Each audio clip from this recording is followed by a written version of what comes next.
محبوب صبح محبوب یزداں ولیوں کے سلطان سلطان ذیشان۔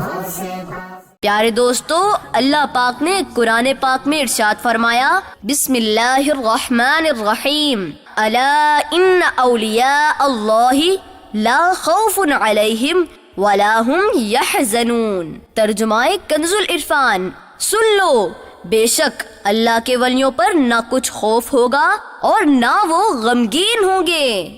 ولی اللہ پاک کے دوست ہوتے ہیں۔ دوست کیسے بنتے ہیں؟ جن کاموں سے اللہ پاک خوش ہوتا ہے یہ صرف وہ کام کرتے ہیں، یعنی نماز، روزہ، حج، زکوٰۃ، قرآن پاک کی تلاوت۔ صرف یہی نہیں بلکہ اللہ پاک کے بندوں سے محبت کرتے ہیں اور ان کی خدمت بھی کرتے ہیں۔ کسی کو اپنے سے کمتر نہیں سمجھتے، چھوٹے بڑوں کی عزت کرتے ہیں اور کسی کو تکلیف نہیں دیتے، دکھاوا نہیں کرتے، تکبر نہیں کرتے، پریشان حالوں کی مدد کرتے ہیں۔ اللہ پاک ان کی دعائیں قبول فرماتا ہے۔ ان کی دعاؤں کی برکت سے ہی بارش ہوتی ہے اور رزق دیا جاتا ہے۔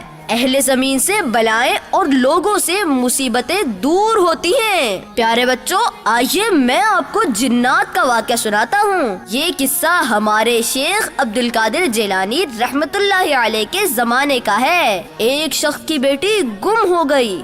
آپ سوچ سکتے ہیں کہ ان کے والد کتنے پریشان ہوں گے۔ وہ سیدھے دوڑے دوڑے حضرت غوث پاک رحمت اللہ علیہ کے دربار پہنچے اور عرض کی، حضرت میری بیٹی گم ہو گئی ہے۔ آپ رحمت اللہ علیہ نے ارشاد فرمایا، کرخ، جو کہ بغداد کے ایک علاقے کا نام ہے، وہاں جا کر ویرانے میں رات کے وقت ایک ٹیلے پر اپنے ارد گرد حصار یعنی دائرہ باندھ کر بیٹھ جاؤ، وہاں بسم اللہ پڑھ لینا۔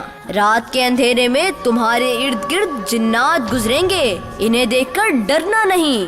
سحری کے وقت جنات کا بادشاہ تمہارے پاس حاضر ہوگا اور تم سے تمہارے آنے کی وجہ پوچھے گا۔ اس سے کہنا، مجھے شیخ عبد القادر جیلانی رحمت اللہ علیہ نے بغداد سے بھیجا ہے، تم میری لڑکی کو تلاش کرو۔ وہ آدمی حضور غوث پاک رحمت اللہ علیہ کے فرمان کے مطابق اللہ پاک کا نام لے کر بیٹھ گئے۔ پھر صبح کے قریب جنات کا بادشاہ آیا اور بولا، بتاؤ تمہیں کس لیے بھیجا گیا ہے؟ انہوں نے کہا، مجھے حضرت غوث پاک رحمت اللہ علیہ نے بھیجا ہے تاکہ تم میری بیٹی کو تلاش کرو۔ یہ سنتے ہی وہ بادشاہ ادب سے زمین پر بیٹھ گیا۔ پھر جنات کے بادشاہ نے جنات کو حکم دیا، فوراً بچی کو واپس لایا جائے۔ چند ہی لمحوں کے بعد وہ بچی صحیح سلامت ان کے پاس پہنچا دی گئی۔ اس پر اس آدمی نے اللہ پاک کا شکر ادا کیا۔ پیارے بچوں، یہ ہوتی ہے اللہ کے ولیوں کی شان۔ کیوں نہ ہم ان سے محبت کریں جن سے اللہ پاک بھی محبت فرماتا ہے۔ جو اللہ پاک کے دوستوں سے محبت نہ کرے وہ کتنا برا شخص ہے۔ ہمیں تو ایسوں سے بچنا چاہیے۔ پیارے بچوں، ہم اللہ پاک کے نیک بندوں سے محبت بھی کریں گے اور ان کو اپنا رول ماڈل بنائیں گے تاکہ ہم بھی نیکیوں بھری زندگی گزار سکیں۔